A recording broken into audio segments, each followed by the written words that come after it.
Excuse me, ఆయన్ని bill gates అని ఎందుకంటారు? సాఫ్ట్వేర్ ఫ్యామిలీనా? అంత లేదు. ఒకసారి హోటల్లో బాగా తినేసి బిల్లు కట్టడానికి డబ్బులకు గేటు దూకి పారిపోయాడు. అప్పటి నుంచి బిల్ గేట్స్. ఓ, ఒక ఓల్డ్ స్టూడెంట్ గా నన్ను ఈ కాలేజీలో ఇష్టపడే వాళ్ళు చాలా మంది ఉన్నారు. అలాగే నేనంటే నచ్చిన వాళ్ళు కూడా కొంతమంది ఉన్నారు. అలాంటి వాళ్ళలో డానీ ఒకడు.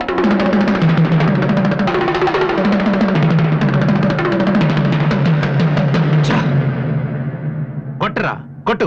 నోటీస్ బోర్డులో మన అనౌన్స్మెంట్ చూసి అదేదో పెద్ద జోక్ లాగా ప్రతి వాడు నవ్వుతున్నాడు. స్టూడెంట్స్ ఎవరు మనల్ని పట్టించుకోవడం లేదు. అందరూ ఆ వాసు గారి దగ్గర ప్రాక్టీస్ చేస్తున్నారు. వాసు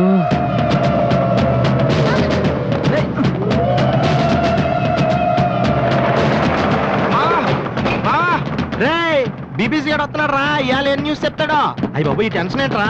మా ఆ డేని గారి మనుషులు వాసి గారికి మ్యాప్ వేస్తున్నారా? వారు ప్రిన్సిపల్ గారితో గొడవ పెట్టుకున్నాడు.